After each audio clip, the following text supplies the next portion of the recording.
करती हूँ मुझे देखने और सुनने वाले सभी भाई बहनों को जो इस जूम के द्वारा जहाँ से भी देख रहे हैं। मैं आप सभी का हार्दिक स्वागत और धन्यवाद करती हूँ और प्रभु यीशु मसीह के नाम से आप सभी को ब्लेस करती हूँ। प्रभु आपको बहुतायत से आशीष दे। और आज जबकि दुनिया भर में हम सब लोग डरे, घबराए हुए, दुखी और परेशान, चिंतित और तरह तरह की समस्याओं से घिरे हुए हैं और इस समय ऐसा दौर चल रहा है कि हर एक परेशान है, हर एक का दिल टूटा हुआ है, हर एक के दिल में घबराहट है, हर एक के दिल में एक डर है, एक तरह का कि अब क्या होगा, अब क्या होगा, नेक्स्ट क्या होगा। आज हमारे पड़ोसी के घर में ऐसा दुख है, आज हमारे रिश्तेदारों के है, कहीं कल हमारे ना हो। इस तरह के डर और घबराहट और परेशानियों के दौर से हम गुजर रहे हैं। ये कोरोना वायरस का जो एक कीड़ा है, एक छोटा सा वो है और इससे आज बड़े बड़े लोग, संसार भर के लोग, हर जगह के लोग घबराए और डर रहे हैं। मेरे प्यारे बहन और भाइयों, हमारा परमेश्वर, जीवित परमेश्वर, उसने हमें कहा है ना डर ना घबरा, मैं तेरे साथ हूँ।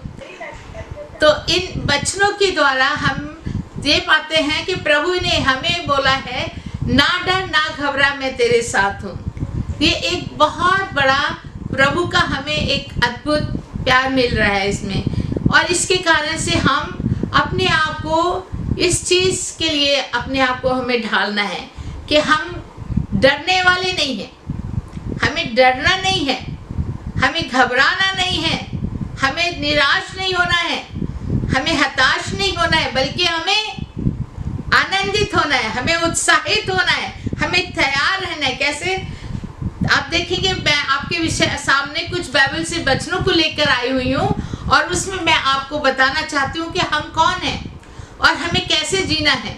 आज जबकि हर जगह दुख और मुसीबत और परेशानियां और संकट और समस्याएं और बीमारी का खौफ है, डर है, घबराहट है जब दूसरे लोगों को, तो हम जो विश्वासी हैं, हम जो मसीही लोग हैं, हम जो कलीसिया के लोग हैं, हम जो प्रभु के लोग हैं, हम जो प्रभु के चुने हुए वंश हैं, उसने हमें क्या कहा है और हमें कैसे रहना। आइए मेरे साथ हम अपनी बाइबलों से कुछ वचनों को देखेंगे जिसमें हमें एक बहुत ही अच्छा शब्द मिलेगा जो प्रभु हमें चाहता है और प्रभु ने हमें इसीलिए चुना है कि हम उसके योद्धा बनकर जिए। देखिए, हम देखेंगे पहला तिमोथियस 6 अध्याय, 1 तिमोथियस 6 चैप्टर और उसके 11 से 14 वर्ष तक इस प्रकार लिखा है। पर हे परमेश्वर के जन, तू इन बातों से भाग और धर्म, भक्ति, विश्वास, प्रेम, धीरज और नम्रता का सामना कर। विश्वास की अच्छी कुश्ती लड़ और उस अनंत जीवन को धर ले जिसके लिए तू बुलाया गया है और बहुत से गवाहों के सामने अच्छा अंगीकार किया है। मैं तुझे परमेश्वर को और सबको जीवित रखता है, जो सबको जीवित रखता है, और मसीह यीशु को गवाह करके जिसने पेंतुस पिलातुस के सामने अच्छा अंगीकार किया, ये आज्ञा देता हूँ कि तू हमारे प्रभु यीशु मसीह के प्रकट होने तक उस आज्ञा को निष्कलंक और निर्दोष रख, जिसे वो ठीक समय पर दिखाएगा, जो परम धन्य और एकमात्र अधिपति और राजाओं का राजा और प्रभुओं का प्रभु है और अमरता केवल उसी की है और वो अगम ज्योतियों में रहता है और न उसे किसी मनुष्य ने देखा न कभी देख सकता है। उसकी प्रतिज्ञा और राज युगानुयुग रहे। आमीन, हालेलुया। कितना सुंदर वचन यहाँ पर हमें बताया गया है। परमेश्वर के जन, हे परमेश्वर के जन, इसमें स्त्री भी हो सकती है, पुरुष भी हो सकता है, जवान भी हो सकता है, युवती भी हो सकती है, बच्चा भी हो सकता है। हम जो प्रभु पे विश्वास करने वाले हैं, हम परमेश्वर के जन हैं। यूहन्ना 1 अध्याय 12 में लिखा है, जितनों ने प्रभु यीशु पे विश्वास किया उसने उन्हें अपना पुत्र बनने का अधिकार दिया। वहाँ पुत्र कहा, यहाँ कहता है जन। हम परमेश्वर के जन हैं या हम परमेश्वर के पुत्र हैं। तो हमें कैसे रहना है? कहते हैं दुनिया की इस डर, भय, फिक्र, चिंता, घबराहट, इन चीजों से तू भाग। ये सब बेकार की चीजें हैं, इनमें नहीं पड़ना है, इनमें नहीं डूब जाना है, इनमें नहीं दुखित होना है, इनमें नहीं पड़े कलेश उठाना है। कहते हैं तू क्या करना है? धर्म को, भक्ति को, विश्वास को, प्रेम और धीरज और नम्रता का पीछा कर। ये चीजें हमें आज जरूरी है, इनके पीछे हमें चलना है। और 12 पद में कहता है विश्वास की अच्छी कुश्ती लड़। वाह, कितनी अच्छी बात कही है। लड़ना है क्या? किसकी? विश्वास की कुश्ती को लड़ना है। हम इंसान से लड़ना नहीं है, हम किसी जानवर से लड़ना नहीं है, हम किसी कीटाणु से लड़ना नहीं है, बल्कि किससे लड़ना है? शैतान से लड़ना है। और शैतान से लड़ने के लिए हमारे पास क्या होना है? विश्वास। विश्वास की अच्छी कुश्ती लड़ और अनंत जीवन को धर ले, जिसके लिए तू बुलाया गया है। हमें परमेश्वर ने अनंत जीवन देने के लिए बुलाया है। हम परमेश्वर के चुने हुए वंश हैं। हमें अनंत जीवन के लिए प्रभु ने रखा हुआ है, ना कि हमें नाश करने के लिए। वहाँ लिखा है यूहन्ना 3:16 में, परमेश्वर ने जगत से ऐसा प्रेम किया कि उसने अपना इकलौता पुत्र दे दिया। जो कोई इस पे विश्वास करे वो नाश ना हो, बल्कि अनंत जीवन पाए। हम अनंत जीवन के भागीदार हैं। अनंत जीवन हमें प्राप्त करने के लिए प्रभु ने कहा आओ मेरे पास, मैं तुम्हें अनंत जीवन दूंगा। और उसके लिए प्रभु ने हमें क्या बनाया है? अपना चुना हुआ वंश, अपना योद्धा। और कहा तुम्हें मैंने इसके लिए कहा कि तुम आओ और इसकी कुश्ती लगो। इसी को हम एक बार और अच्छी तरह से पढ़ेंगे। 2 तिमोथियस 2 चैप्टर, 2 तिमोथियस 2 अध्याय और 1 से लेके 4-5 पद तक पढ़ेंगे। 2 तिमोथियस 2 चैप्टर और इसके 1 से 5 वर्स। इसलिए हे मेरे पुत्र, तू उस अनुग्रह से जो मसीह यीशु में है बलवंत हो जा, और जो बातें तूने मुझसे गवाहों के सामने सुनी हैं उन्हें विश्वासी मनुष्यों को सौंप दे, जो दूसरों को भी सिखाने के योग्य हों।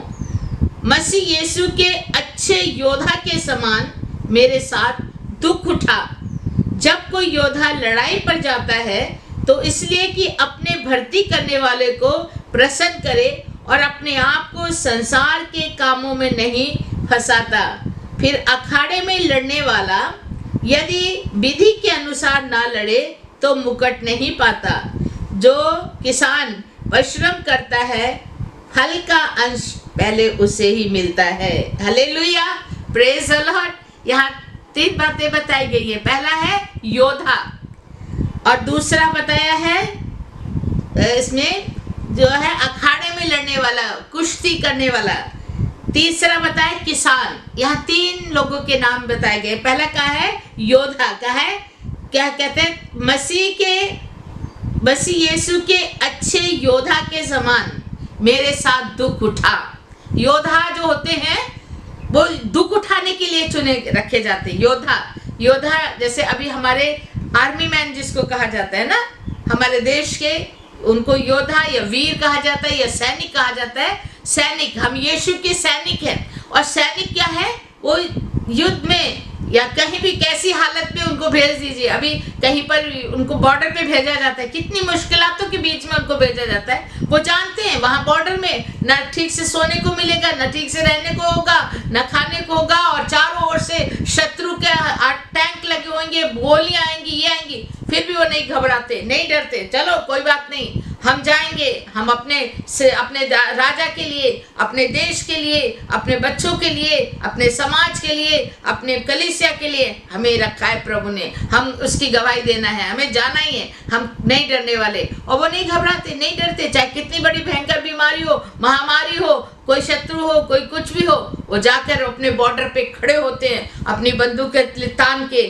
चाहे ठंडा हो, चाहे बर्फ हो या मुसीबत हो, और वो बड़े दिलेरी से खड़े होते हैं, घबराते नहीं, डरते नहीं। वो तभी अपने मालिक को कहते हैं, अपने संभालने वाले की वो करते हैं। और लड़ाई में योद्धा जीतते हैं और अपने सही उनको इनाम मिलता है। क्योंकि अगर युद्ध नहीं लड़ेंगे तो वो जीत कैसे उनको मिलेगी?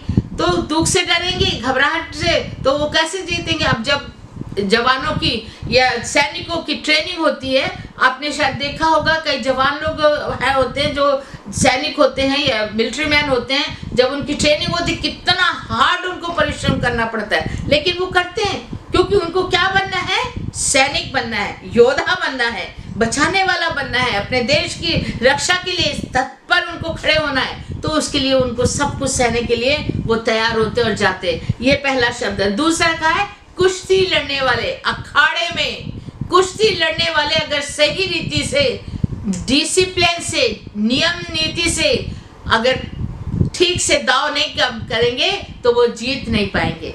तो उसके लिए भी उनके भी बहुत सारे सिस्टम होते हैं, बहुत सारी उनकी ट्रेनिंग होती है, उनको भी बहुत कठिन परिश्रम करना पड़ता है, तब वो कुश्ती कर सकते हैं। तीसरा है यहाँ पर किसान।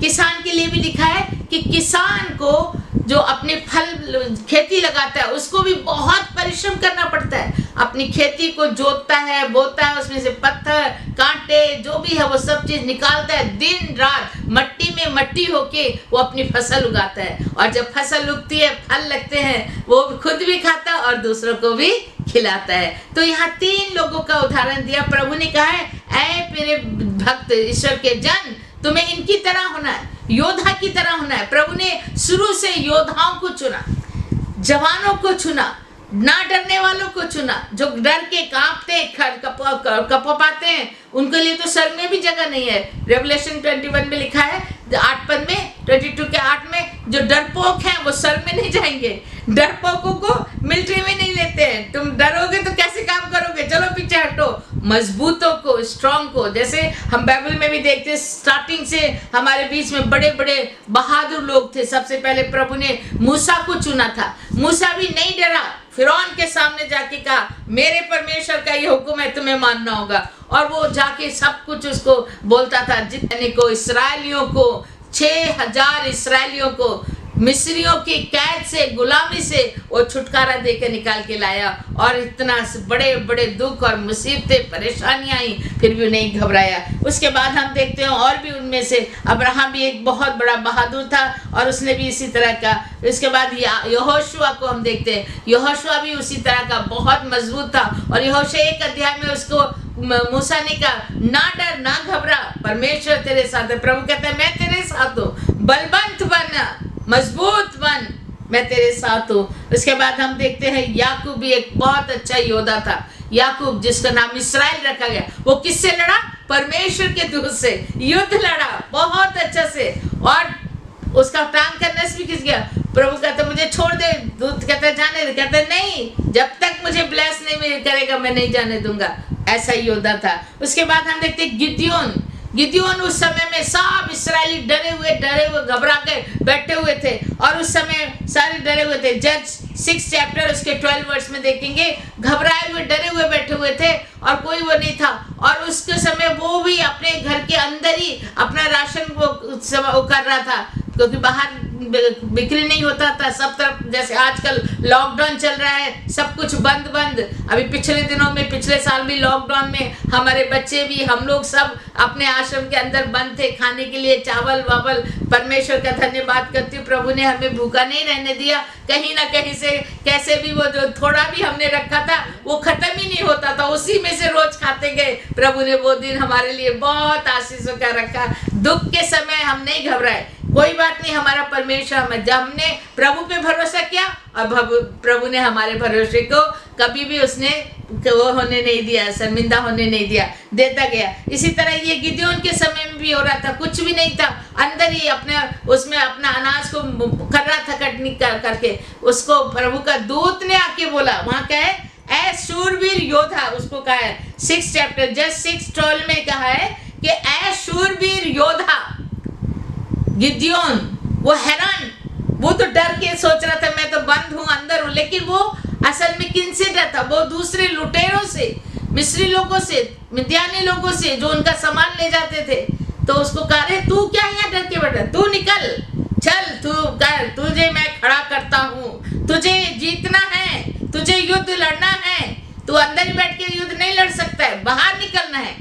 और गिदयोन को बाहर निकाला परमेश्वर ने।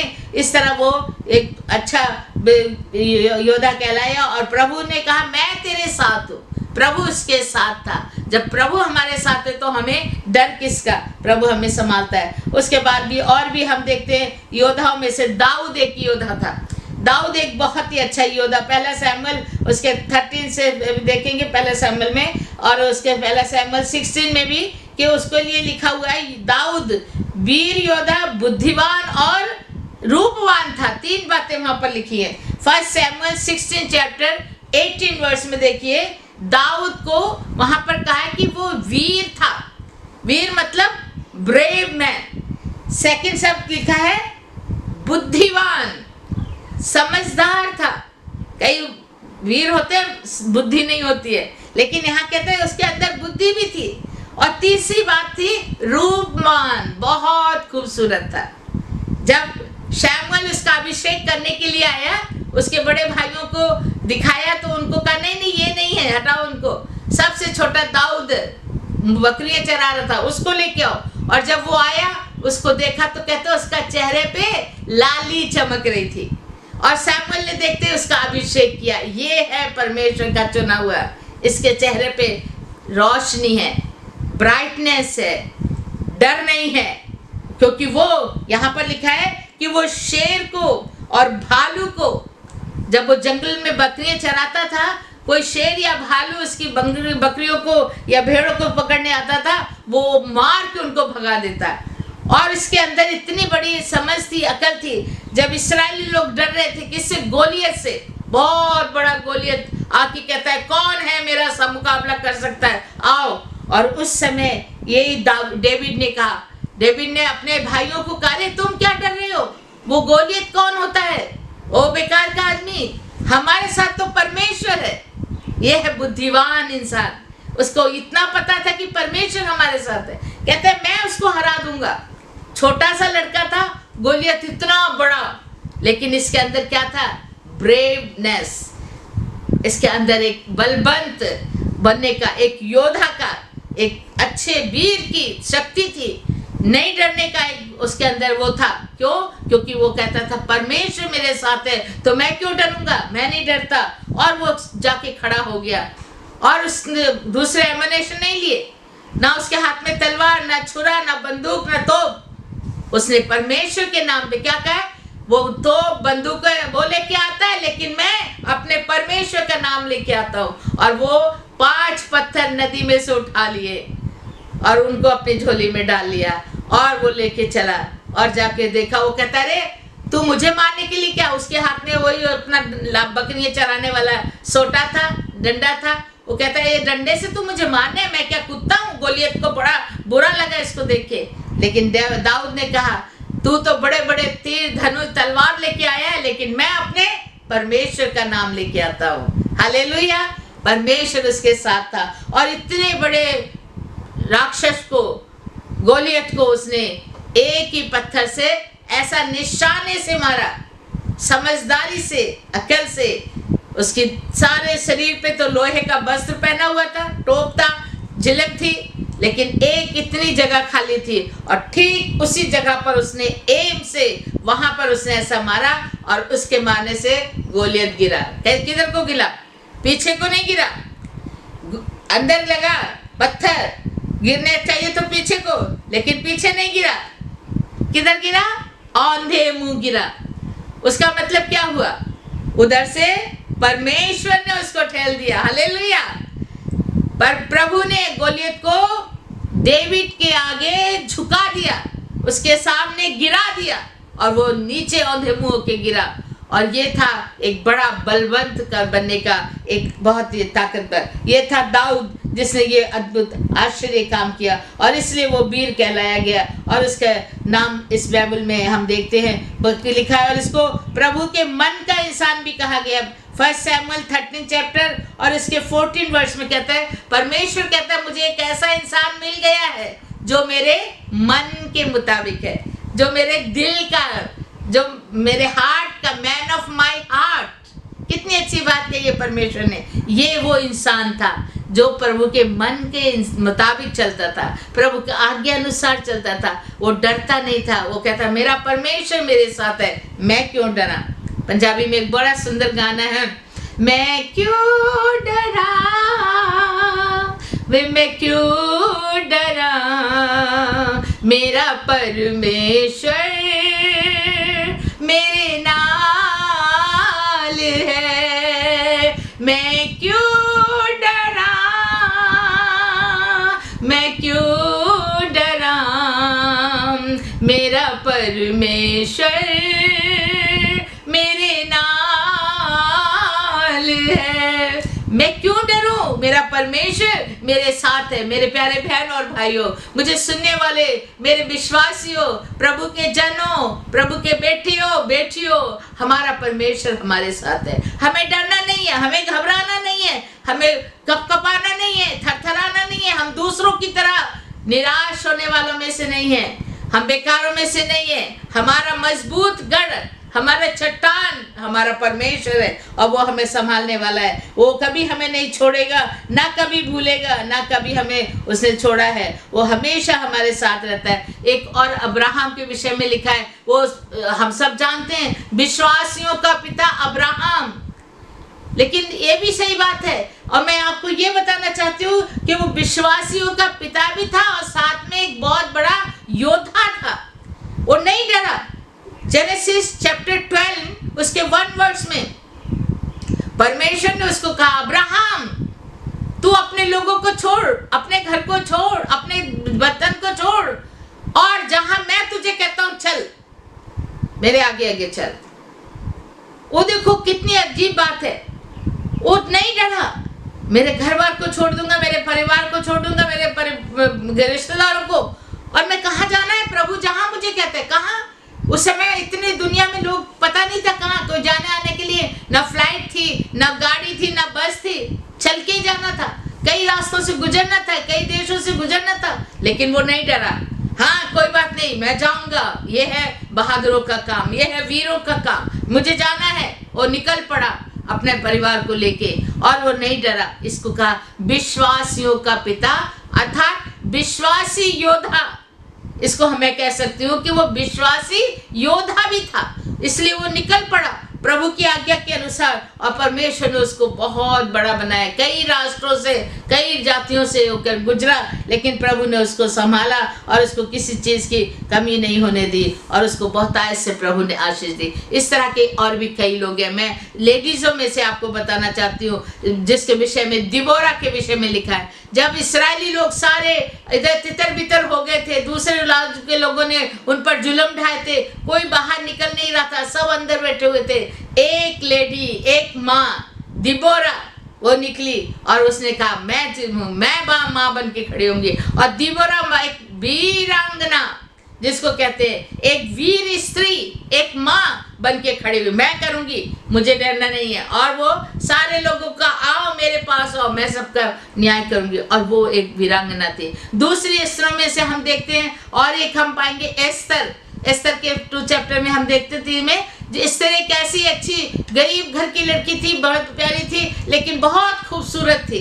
और खूबसूरत होने के कारण उसको राजा ने अपनी पत्नी के रूप में ग्रहण कर लिया था। और पत्नी के रूप में ग्रहण करने के बाद जब उसको, राजा को पता नहीं था इस्राएली लड़की है, लेकिन इस्राएलियों पे दूसरे लोग जुल्म ढा रहे थे। इसका चाचा ने इसको बोला, मतलब ने हमारी जाति इस्राएलियों को नष्ट किया जा रहा है, तुम अंदर महल में राज में कर रही हो, लेकिन हम लोग को तबाही। तब उसने कहा कोई बात नहीं, मैं करूंगी। और उसने कहा हम 3 दिन फास्ट करेंगे। सब लोगों ने फास्ट करो, सब इस्राएलियों ने फास्ट किया, खुद उसने फास्ट किया। फास्ट करने के अपनी सखियों के साथ, और तीसरे दिन वो राजा के सामने जाना बहुत मुश्किल था, राजमहल में खड़े होना मुश्किल था, लेकिन वो नहीं डरी। कहती कोई बात नहीं, मेरा परमेश्वर मेरे साथ है, मैं जाऊंगी। मरने को इस्राएलियों को 6000 इस्राएलियों को मिस्रियों की कैद से, गुलामी से वो छुटकारा देकर निकाल के लाया। और इतना बड़े बड़े दुख और मुसीबतें, परेशानियां आई, फिर भी नहीं घबराया। उसके बाद हम देखते हैं और भी उनमें से अब्राहम भी एक बहुत बड़ा बहादुर था, और उसने भी इसी तरह का। इसके बाद यहोशुआ को हम देखते हैं, यहोशुआ भी उसी तरह का बहुत मजबूत था। और यहोशुआ 1 अध्याय में उसको मूसा ने कहा ना डर ना घबरा, परमेश्वर तेरे साथ है। प्रभु कहता है मैं तेरे साथ हूँ, बलवंत बन, मजबूत बन, मैं तेरे साथ हूँ। उसके बाद हम देखते हैं याकूब भी एक बहुत अच्छा योद्धा था। याकूब जिसका नाम इस्राएल रखा गया, वो किससे लड़ा? परमेश्वर के दूत से युद्ध लड़ा बहुत अच्छा से, और उसका प्राण का नष्ट भी खिंच गया। प्रभु कहता मुझे छोड़ दे, दूत कहता जाने दे, कहता नहीं, जब तक मुझे ब्लेस नहीं करेगा मैं नहीं जाने दूंगा।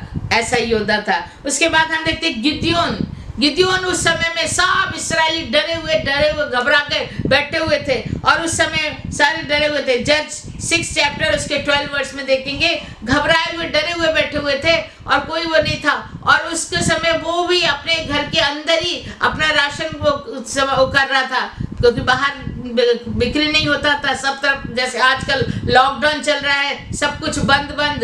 अभी पिछले दिनों में, पिछले साल भी लॉकडाउन में हमारे बच्चे भी, हम लोग सब अपने आश्रम के अंदर बंद थे, खाने के लिए चावल वावल। परमेश्वर का धन्यवाद करती हूँ, प्रभु ने हमें भूखा नहीं रहने दिया। कहीं ना कहीं से कैसे भी वो जो थोड़ा भी हमने रखा था वो खत्म ही नहीं होता था, उसी में से रोज खाते गए। प्रभु ने वो दिन हमारे लिए बहुत आशीषों का रखा। दुख के समय हम नहीं घबराए, कोई बात नहीं, हमारा परमेश्वर हमें, जब हमने प्रभु पे भरोसा किया और प्रभु ने हमारे भरोसे को कभी भी उसने वो होने नहीं दिया, शर्मिंदा होने नहीं दिया, देता गया। इसी तरह ये गिदयोन के समय में भी हो रहा था, कुछ भी नहीं था, अंदर ही अपने उसमें अपना अनाज को कर रहा था, कटनी करके। उसको प्रभु का दूत ने आके बोला, वहां क्या है, ए शूरवीर योद्धा, उसको कहा है 6 चैप्टर जज 6:12 में कहा है कि ए शूरवीर योद्धा गिदयोन।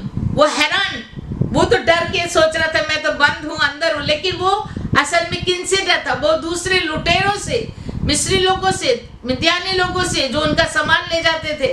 तो उसको कह रहे तू क्या यहाँ डर के बैठा, तू निकल, चल तू कर, तुझे मैं खड़ा करता हूँ, तुझे जीतना है, तुझे युद्ध लड़ना है, तू अंदर ही बैठ के युद्ध नहीं लड़ सकता है, बाहर निकलना है।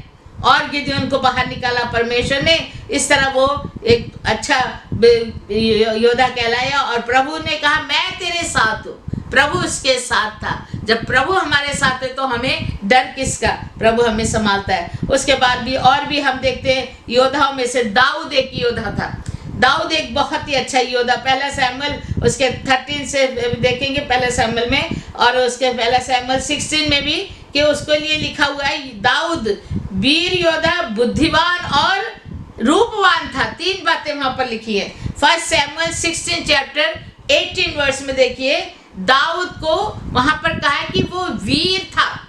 वीर मतलब ब्रेव मैन। सेकंड शब्द लिखा है बुद्धिवान, समझदार था। कई वीर होते हैं बुद्धि नहीं होती है, लेकिन यहाँ कहते हैं उसके अंदर बुद्धि भी थी। और तीसरी बात थी रूपवान, बहुत खूबसूरत था। जब शैमुएल उसका अभिषेक करने के लिए आया, उसके बड़े भाइयों को दिखाया तो उनको कहा नहीं ये नहीं है, हटाओ उनको। सबसे छोटा दाऊद बकरियां चरा रहा था, उसको लेके आओ। और जब वो आया, उसको देखा तो कहते उसका चेहरे पे लाली चमक रही थी। और शैमुएल ने देखते उसका अभिषेक किया, ये है परमेश्वर का चुना हुआ, इसके चेहरे पे रोशनी है, ब्राइटनेस है, डर नहीं है।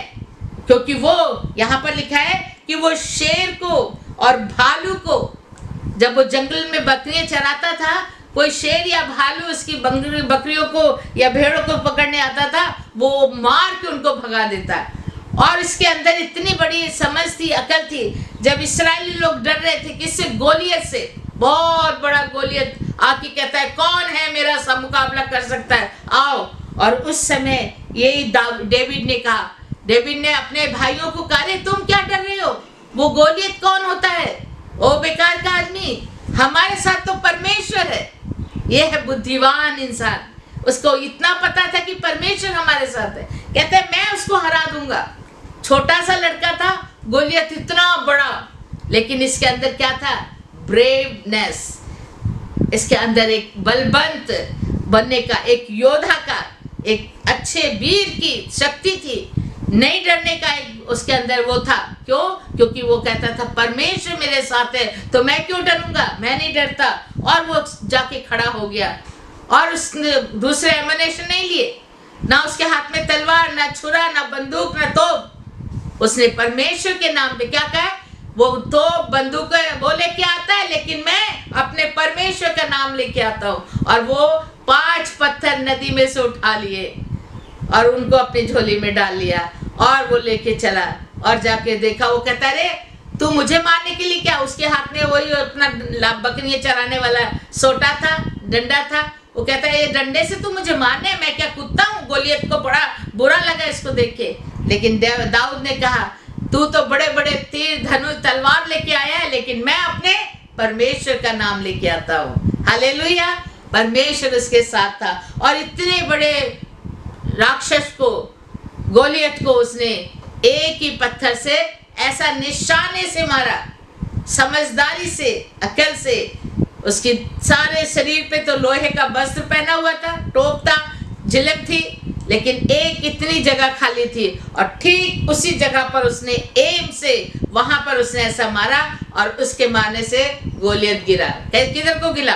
पीछे को नहीं गिरा, अंदर लगा पत्थर, गिरने चाहिए तो पीछे को, लेकिन पीछे नहीं गिरा। किधर गिरा? औंधे मुंह गिरा। उसका मतलब क्या हुआ? उधर से परमेश्वर ने उसको ठेल दिया। हालेलुया। पर प्रभु ने गोलियत को डेविड के आगे झुका दिया, उसके सामने गिरा दिया और वो नीचे औंधे मुंह के गिरा। और ये था एक बड़ा बलवंत कर बनने का एक बहुत ही ताकतवर, ये था दाऊद जिसने ये अद्भुत आश्चर्य काम किया और इसलिए वो वीर कहलाया गया। और उसका नाम इस बाइबल में हम देखते हैं लिखा है और इसको प्रभु के मन का इंसान भी कहा गया। 1 सैमुअल 13 चैप्टर और इसके 14 वर्ष में कहता है, परमेश्वर कहता है मुझे एक ऐसा इंसान मिल गया है जो मेरे मन के मुताबिक है, जो मेरे दिल का, जो मेरे हार्ट का, मैन ऑफ माई हार्ट। कितनी अच्छी बात कही है परमेश्वर ने। ये वो इंसान था जो प्रभु के मन के मुताबिक चलता था, प्रभु के आज्ञा अनुसार चलता था। वो डरता नहीं था, वो कहता मेरा परमेश्वर मेरे साथ है, मैं क्यों डरा। पंजाबी में एक बड़ा सुंदर गाना है, मैं क्यों डरा वे, मैं क्यों डरा, मेरा परमेश्वर मेरे नाल है। मैं क्यों डरा, मैं क्यों डरा, मेरा परमेश्वर मेरे नाल है। मैं क्यों डरूं, मेरा परमेश्वर मेरे साथ है। मेरे प्यारे बहन और भाइयों, मुझे सुनने वाले मेरे विश्वासियों, प्रभु के जनों, प्रभु के बेटियों, हमारा परमेश्वर हमारे साथ है। हमें डरना नहीं है, हमें घबराना नहीं है, हमें कपकपाना नहीं है, थरथराना नहीं है। हम दूसरों की तरह निराश होने वालों में से नहीं है, हम बेकारों में से नहीं है। हमारा मजबूत गढ़, हमारा चट्टान हमारा परमेश्वर है और वो हमें संभालने वाला है। वो कभी हमें नहीं छोड़ेगा, ना कभी भूलेगा, ना कभी हमें उसने छोड़ा है। वो हमेशा हमारे साथ रहता है। एक और अब्राहम के विषय में लिखा है, वो हम सब जानते हैं, विश्वासियों का पिता अब्राहम। लेकिन ये भी सही बात है और मैं आपको ये बताना चाहती हूँ कि वो विश्वासियों का पिता भी था और साथ में एक बहुत बड़ा योद्धा था। वो नहीं डरा। जेनेसिस चैप्टर 12 उसके 1 वर्ष में परमेश्वर ने उसको कहा, अब्राहम तू अपने लोगों को छोड़, अपने घर को छोड़, अपने वतन को छोड़ और जहां मैं तुझे कहता हूं चल, मेरे आगे आगे चल। वो देखो कितनी अजीब बात है। वो नहीं डरा, मेरे घर बार को छोड़ दूंगा, मेरे परिवार को छोड़ दूंगा, मेरे रिश्तेदारों को, और मैं कहाँ जाना है प्रभु, जहां मुझे कहते हैं। कहाँ? उस समय इतनी दुनिया में लोग पता नहीं था कहाँ, तो जाने आने के लिए ना फ्लाइट थी, ना गाड़ी थी, ना बस थी, चल के जाना था, कई रास्तों से गुजरना था, कई देशों से गुजरना था, लेकिन वो नहीं डरा। हाँ कोई बात नहीं, मैं जाऊंगा, ये है बहादुरों का काम, ये है वीरों का काम, मुझे जाना है। वो निकल पड़ा अपने परिवार को लेके और वो नहीं डरा। इसको कहा विश्वासियों का पिता, अर्थात विश्वासी योद्धा।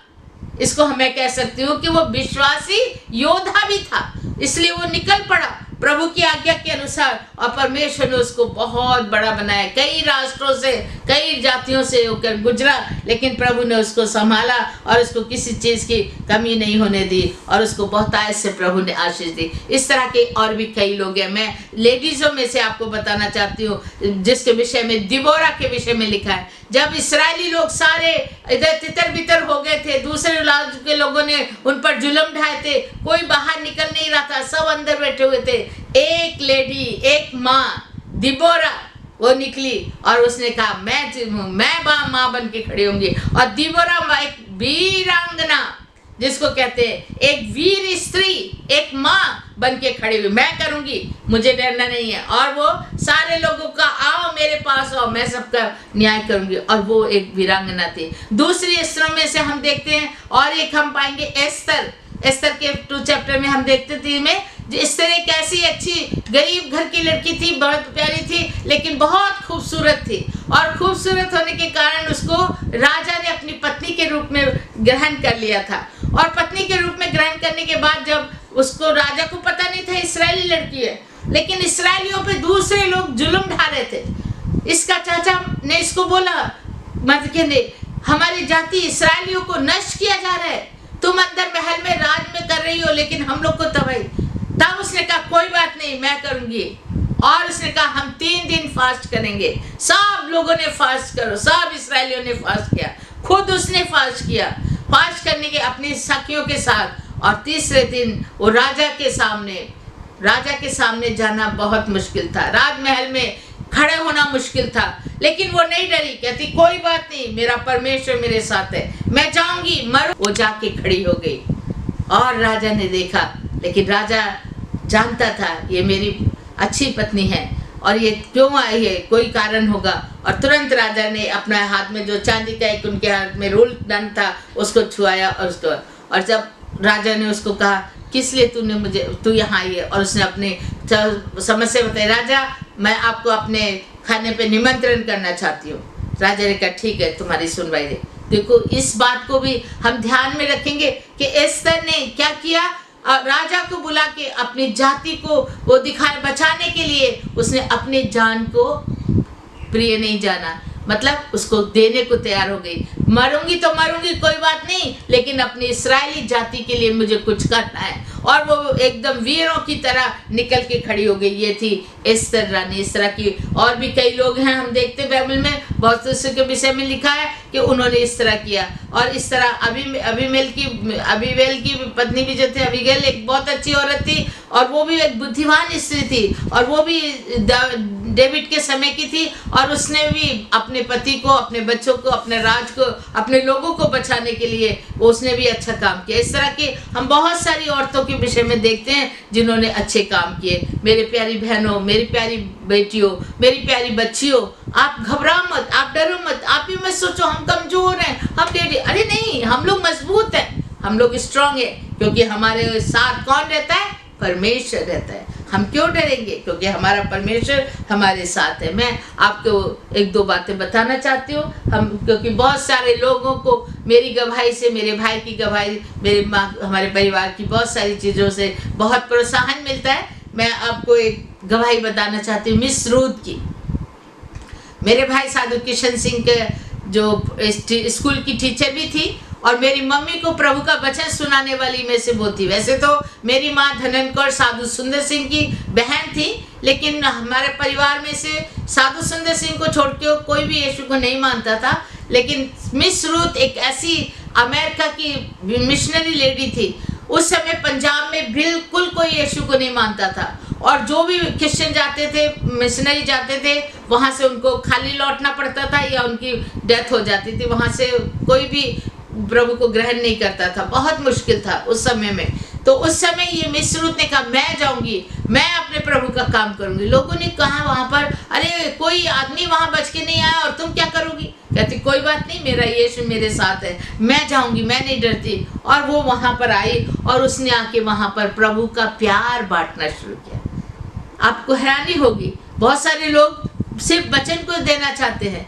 वचन को देना बहुत जरूरी है, वचन चाहिए, लेकिन वचन विथ एक्शन ये बहुत जरूरी है। प्रभु ने कहा है काम, केवल वचन ही नहीं, काम के साथ, वचन के साथ काम हो तो वो पूरा होता है। तो वो क्या करती थी? कहती मैं जाके प्रभु का प्यार देना, लेकिन उनको उनके द्वारा, वचन के कामों के द्वारा। तो तो क्या करती थी, बच्चों को, गरीब बच्चों को बुलाना प्यार से, और उनको किसी को चॉकलेट, किसी को कुछ, किसी का फटा कपड़ा तो उसको दूसरे कपड़े देना, इस तरह के मतलब एक्शन, लव विथ एक्शन वो दिया करते थे। और इस तरह करते करते लोगों को बड़ा अच्छा लगने लगा, ये तो बड़ी अच्छी माँ है, ये तो हम लोग को प्यार करती। किसी बच्चे का नाक बह रहा है, किसी का बुखार है, किसी का ठीक है, कहीं को चोट लगी है, वो उनको बैंडेज कर देती, उनको सफा कर देती। किसी बच्चों के मुंह गंदा है, उसको साफ करके पाउडर लगाती। लोग बड़े खुश होते हैं, ये तो बड़ी अच्छी है, तो हमारे गंदे बच्चों को सफा कर रही है, हमारे बच्चों को अच्छी बातें सिखा रही है। और उनको बच्चों को पढ़ाना शुरू करती थी। जिनके घर में किताब भी नहीं है, कभी जानते नहीं है ABCD, उनको लेके अपनी किताबें देके, अपनी नोटबुक देके, उनके हाथ में बैठा के उनको लिखाती थी। माँ को बड़ा अच्छा लगने लगा, और धीरे धीरे उसने वहाँ पर प्रभु का कार्य इसी के द्वारा प्यार से पहले सिखाना शुरू किया। खाना नहीं तो उनको खाना देती थी, आप भूखी रहती दूसरों को खाना, अपने कपड़े उन लोगों को देती, खुद ऐसे रहती। और वही मिसरूद का वहीं हमारे गांव में उनका स्कूल उन्होंने खोला था, मिशनरी स्कूल, इंग्लिश मीडियम, और उसी में मेरे भाई साधु किशन सिंह पढ़ के बड़े हुए, और उन्हीं से बाइबल की शिक्षा हमारी माँ को भी मिली। और मेरी माँ धनन कौर एक बहुत ही अच्छी विश्वासी साधु सुंदर सिंह की बहन थी। और जब मेरे माँ के बच्चे नहीं थे, साधु सुंदर सिंह ने प्रार्थना की और कहा, बहन तेरे घर में प्रभु बच्चे देगा और तू यीशु पे विश्वास कर। और उन्होंने विश्वास किया। विश्वास के बाद, प्रार्थना के बाद प्रभु ने आशीष दी। एक ही समय 2 बेटे हुए, और दोनों बेटे बड़े सुंदर और हेल्दी।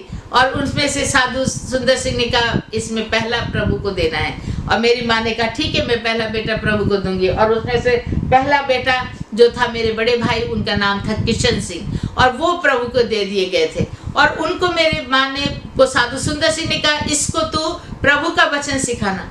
मेरी माँ ने कहा, मैं जरूर सिखाऊंगी। लेकिन उस समय हमारा परिवार, मेरे दादा दादी, मेरे नाना नानी, मेरे मामा मामी, वो लोग सब प्रभु के अगेंस्ट थे। मेरे पापा उस समय थोड़ा प्रभु को विश्वास करते थे, लेकिन अपना बेटा प्रभु को देना ये उनको मंजूर नहीं था। वो कहते, घर में बैठ के हम भी प्रार्थना करेंगे, लेकिन मेरा बेटा को मैं भेजूंगा नहीं। मेरी माँ कहती, नहीं, इसको यीशु का योद्धा बना के भेजना है, इसको दुनिया में जाके प्रभु का प्रचार करेगा, ये प्रभु का वचन सुनाएगा, बहुतों को प्रभु के पास लाएगा। ये उनका कहना था। पिताजी का ये मन नहीं था। कहते, अरे मेरा बच्चा इतना सुख चैन में हमने पाला है, बड़ा किया, जीवन दिया, अभी ये चला जाएगा, कैसे होगा। मेरी माँ कहती, इसको जाना ही होगा। तो माँ क्या करती थी, चुपचाप से रात को 2 बजे 3 बजे उठ के मेरे भाई साधु किशन सिंह को हमारे घर 7 स्टोरी का अप स्टोरी में जाके वहाँ बैठ के उनको बाइबल पढ़ाती थी। बहुत मुश्किल था। रात के समय में, जब अच्छी नींद का समय, 2 बजे 3 बजे लोग अच्छी तरह सो जाते हैं, उस टाइम में वो उनको वचन सुनाते थे और वहाँ पर जाकर वो वचन देते थे। और इस तरह करते करते वहाँ पर एक दिन पिताजी ने देख लिया, और देखने के बाद, ये क्या कर रहे हो। और माँ ने कहा, हम लोग प्रभु का वचन पढ़ रहे हैं। क्यों। मेरे भाई ने कहा, साधु किशन सिंह ने, मुझे यीशु का योद्धा बन के जाके प्रचार करना है, प्रभु का वचन सुनाना है। मेरे पापा को हुआ है, बेटा मैंने तुझे मना किया है ना, तू बाइबल घर में पढ़, अच्छी बात है, तुम घर में रह के प्रार्थना करो, ठीक है, लेकिन तुम्हें बाहर नहीं जाना है। साधु सुंदर सिंह की तरह जगह जगह जाके साधुओं की तरह रह के दुख उठाना, ये मेरे पसंद नहीं है। मेरे भैया ने कहा, नहीं पापा, मैं वैसे ही करूंगा, मुझे जाना है, क्योंकि मैंने अपने यीशु बाप से वादा किया, मेरा पहला पिता प्रभु है, बाद में आप। पापा को थोड़ा गुस्सा है, पापा ने उनको मारा भी, लेकिन फिर भी उन्होंने कहा, कुछ भी कर लो। मेरी माँ को भी मारा पापा ने। माँ ने कहा, कुछ नहीं है, हम नहीं डरेंगे, हम जाएंगे।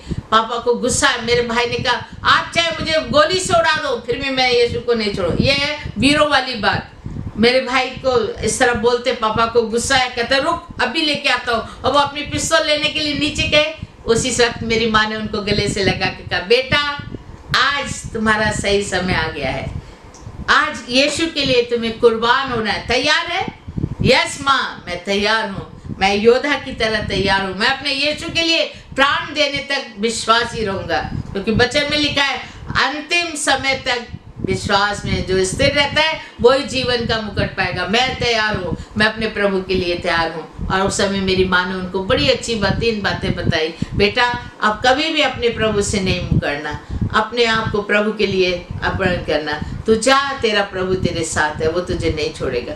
पापा ने मारा पीटा, बहुत कुछ दिया, घायल किया, ये तोड़ दिया, सिर में लाठी मारी, वो भी टूट, उससे भी उनका खून बहा, कान टूट गया, सिर फट गया, माँ को मारा, माँ का सिर भी फट गया, खून ही खून जमीन पे फैल गया। और उस समय हमारे रिश्तेदारों ने आके माँ को भी बचा लिया, पापा को भी पकड़ लिया। क्या कर रहे हो ऐसा?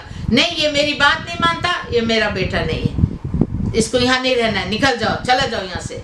मेरी माँ ने कहा जाओ बेटा, आज तुम पूरी तरह प्रभु के योद्धा बन के जा रहे हो। जैसे यीशु का पूरा खून बहाता वहीं जमीन पर, तुम्हारा भी खून यीशु के लिए बहा है। जाओ, तुम आज से प्रभु के हो, प्रभु तुम्हारे साथ है। और मेरे भाई साधु किशन सिंह उसी वक्त अपनी बाइबल को सीने से लगा के उनको बाहर निकाल के ले गए थे। नौकर उठा के उठ नहीं सकते थे, ले जाके रेलवे इसमें ट्रैक में डाल दिया था, लेकिन प्रभु का लोगों ने वहाँ नहीं डालने दिया, उनको ट्रेन के अंदर रख दिया और वहाँ से वो लाहौर ले गए। एक मिशनरी उनको लाहौर में पहुँचाता है, वहाँ पर डॉक्टरों की मदद से प्रभु ने उनको बचा लिया और वो उसके बाद भी बहुत सालों तक प्रभु की सेवा करते रहे। तो इससे ये पता लगता है कि इतना कष्ट उठाया किसने?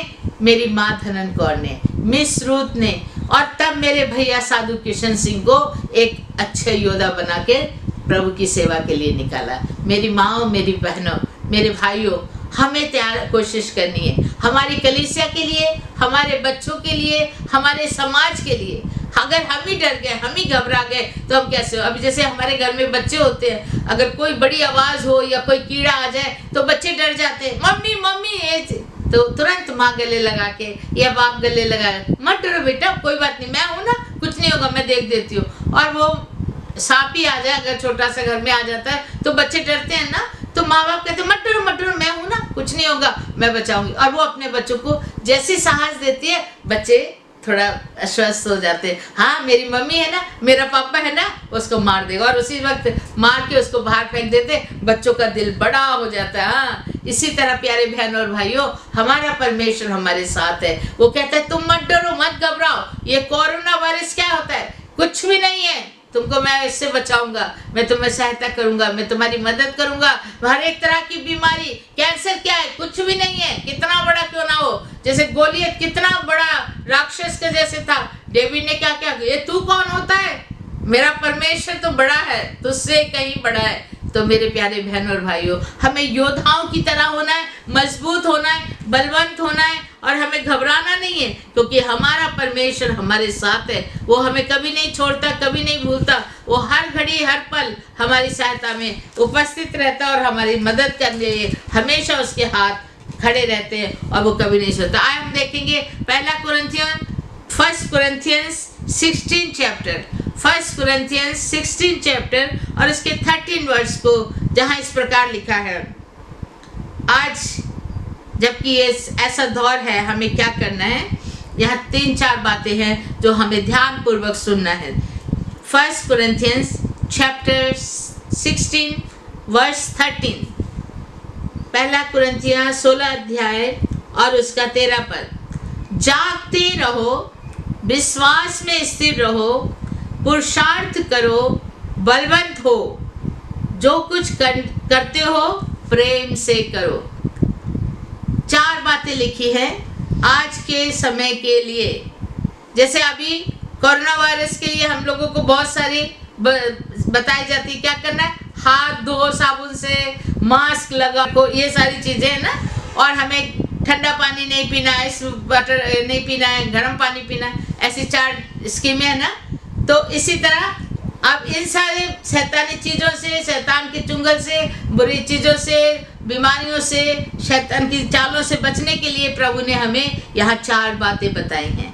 आप इसको लिख लीजिए। लिखा है, पहली बात है जागते रहो। पहले हमें जागना है। आप सोच रहे हैं, आप कहते होंगे अरे दीदी हम लोग तो दिन में बैठे आपका प्रचार सुन रहे हैं, आप कह रहे जागते रहो। जागना एक शारीरिक है और एक आत्मिक है। हम सांसारिक रीति से तो आंखें खुली हैं, बैठे हैं, सुन रहे हैं, देख रहे हैं, लेकिन हमारी आत्मा अगर सोई हुई है तो प्रभु हमें कहता है जागते रहो। जागना है हमें आत्मिकता में। आत्मिक में हम अगर हम सोए हुए हैं, हमारी आत्मा सोई हुई है, तो उसको जागृत करना है। दूसरा है विश्वास में स्थिर रहो। विश्वास में स्थिर, मतलब एक हो जाओ। विश्वास डामाडोल है, ये होगा कि नहीं होगा, कहीं ये आएगा कि नहीं, कि मेरे को तो ना आ जाए, कहीं वो तो ना हो जाए, इसको कहते हैं डगमगाना। दो दिला, थरता इधर उधर होना, डगमगाना, ये नहीं होना है। क्या कहते हैं? विश्वास में स्थिर हो, एक जगह हो जाओ, मजबूती से एक जगह खड़े रहो। तीसरी बात है पुरुषार्थ करो। पुरुषार्थ मतलब ये जो मैं बता रही हूँ आपको मैसेज, योद्धा की तरह। पुरुषार्थ होता है योद्धा की तरह, पुरुषों की तरह, या हिंदी में क्या, मर्दानगी। मर्दानगी है ना, लेडीज हो या जेंट्स हो, उनके अंदर एक तरह का जो डरता नहीं है उसको कहता है पुरुषार्थ। एकदम बल वो करने वाला, नहीं घबराने वाला। उसके आगे है बलवंत बनो। बलवंत मतलब मजबूत, ताकतवर, डरने वाला नहीं, ढीला ढाला नहीं, सुस्ती नहीं, लेजीनेस नहीं, बल्कि हमें मजबूत बनना है। ये चार चीजें हमारे लिए बहुत जरूरी है। और इसके आगे क्या है? जो कुछ करते हो प्रेम से करो। जो भी कुछ कर रहे हो वो हमें प्रेम से करना है और आत्मा में बढ़ना है। तो मेरे प्यारे बहन और भाइयों, जो आप सब मुझे सुन रहे हो, अभी तक आपने सुना, मैं आपका धन्यवाद करती हूँ। और इन वचनों को जो आज हमने प्रभु के वचन से योद्धा के रूप में हमें जीना है। हम प्रभु के सैनिक हैं, हम प्रभु के लिए जागृत रहना है और हमारे पास सैनिकों की तरह कुछ अस्त्र होने हैं। वो हम देख चुके हैं एफिसिया 6 चैप्टर 12 से 14, एफिसिया 6 का 12 से 14 में हमारे पास युद्ध के अस्त्र शस्त्र भी है। प्रभु ने हमें वो दिए हैं, इनको हमें पहनना है और इनको हम पहन के इस दुख के समय, इस महामारी के समय, इस समस्या के समय, इस परीक्षा के समय हम इनके शैतान के सभी तीरों को बुझा सकेंगे। यहाँ पर ऐसा ही वचन लिखा है। इसलिए इन अस्त्र शस्त्रों को, ये युद्ध के जो एमिनेशन के जो प्रोटेक्ट करने वाले सामान है हमारे पास होने चाहिए। सिर पर उद्धार का टोप है, हाथ में सीने पे शील्ड है, हमारे हाथ में सुसमाचार की तलवार बाइबल होनी चाहिए, पैरों में सुसमाचार के मेल मिलाप के जूते होने चाहिए। इस तरह की चीजें हमारे अंग पे, शरीर पर हम धारण करके हम आगे बढ़ते जाएंगे, तो हमें किसी चीज का कोई डर नहीं होगा और हम अपने कार्य में सफल होंगे और हमें कोई डराने वाला नहीं होगा, क्योंकि हमारा परमेश्वर हमारे साथ है। प्रभु आपको आशीष दे, प्रभु आपकी रक्षा सुरक्षा करे, हर एक कष्ट और दुख से प्रभु आपके संभाल करे। इतना वचन बोल के आज के लिए यहाँ तक समाप्त करती हूँ। आइए हम अपने सिरों को झुकाएंगे और मैं प्रार्थना करूँगी ताकि जितने भी बहन भाई इस वक्त हमें सुन रहे हैं, देख रहे हैं इस जूम के द्वारा, मैं उन सबको इस समय आशीष देना चाहती हूँ, ब्लेस करना चाहती हूँ। प्रभु आपके दुखों से आपको छुटकारा दे, आपको जो भी डर या भय मन में या घबराहट या परेशानी, कल क्या होगा, कैसे होगा, हम क्या करें क्या ना करें, ऐसी जो भी दुर्द आपके मन में है, संदेह है, ये सारे संदेह परमेश्वर दूर करें। प्रभु आपके साथ है, परमेश्वर आपको न कभी छोड़ेगा न कभी भूलेगा, वो आपकी रक्षा सुरक्षा में सदैव तैयार रहता है। आइए हम उससे प्रार्थना करें ताकि वो आप सभी को आशीषित करे।